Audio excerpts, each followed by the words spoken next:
নমস্কার বন্ধুরা, গৃহিণীর রন্ধন কথা চ্যানেলটিতে তোমাদের সবাইকে স্বাগত। চলে এসেছি নতুন একটি ভিডিও নিয়ে। এখন চলছে গরমকাল, আর গরমকাল মানেই যে ফলটার কথা সবথেকে আগে মনে আসে তা হলো আম।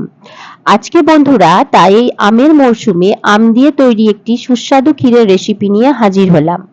গরমকালে খাবারের পর ঠান্ডা ঠান্ডা যদি ডেজার্ট পাওয়া যায় তাহলে মনটা ভরে যায়, আর তা যদি আমের স্বাদে ভরপুর হয় তাহলে তো কোনো কথাই থাকে না, তাই না?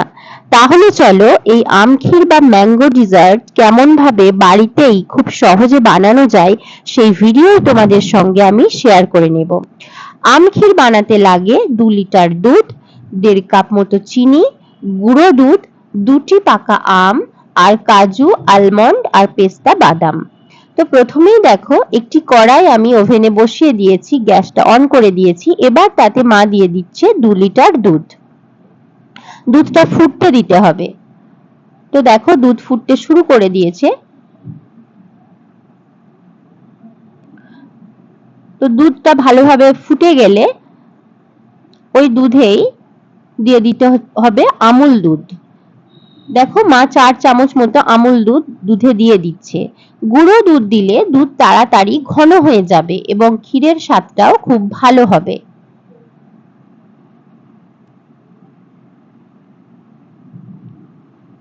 তো আমুল দুধটা দিয়ে মা ভালোভাবে দুধটা নাড়াচাড়া করে নিচ্ছে, মিক্স করে নিচ্ছে।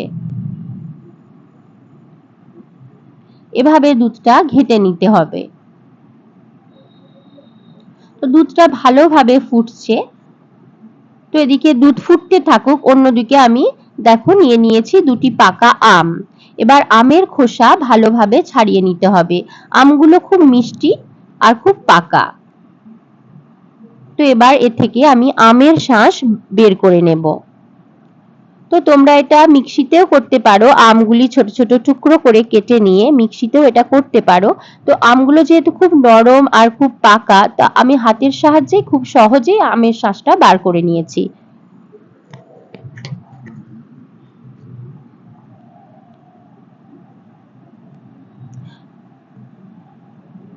তো দেখো আমার আমের শাঁস বার করা হয়ে গেছে।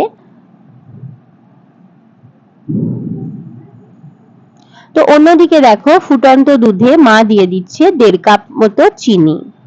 তো চিনির পরিমাণটা আমের মিষ্টতার উপর নির্ভর করে দিতে হবে। আম টক হলে চিনির পরিমাণ বাড়াতে হবে।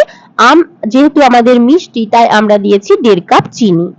চিনি দিয়ে দুধটা ভালো করে মা ঘেটে নিচ্ছে, ভালো করে মিক্স করে নিচ্ছে।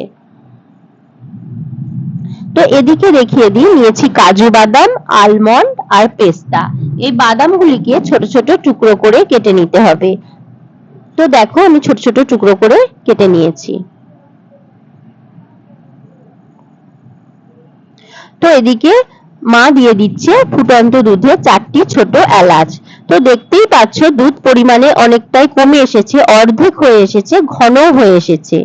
এইবার ওই দুধেই দিয়ে দিচ্ছে বাদামগুলো। যে বাদামগুলো ছোট ছোট টুকরো করে কেটে রেখেছিলাম সেই বাদামগুলোই দিয়ে দিচ্ছে।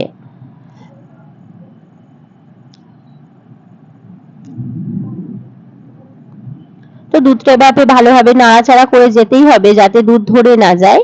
তো দেখো দুধ ঘন হয়ে এসেছে। এবার এই দুধটা ঠান্ডা করে নিতে হবে। এতে আমের পাল্পটা এবার মা যোগ করে দিচ্ছে।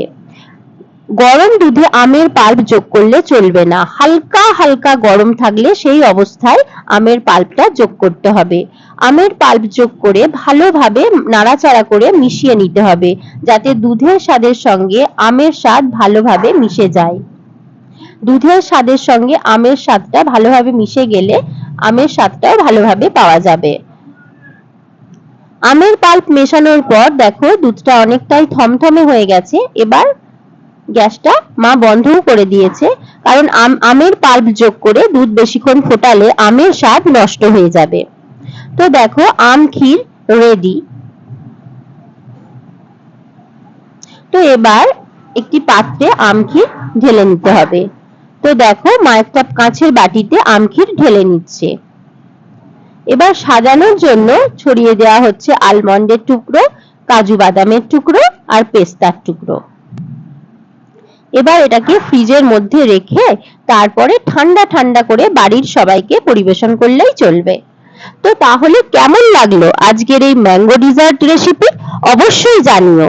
এই আমের মরশুমে অবশ্যই বাড়িতে বানিয়ে ফেলো এই ক্ষীর, ছোট বড় সকলেই খুশি হয়ে যাবে। আজকের মতো টাটা, ভালো থেকো, সুস্থ থেকো।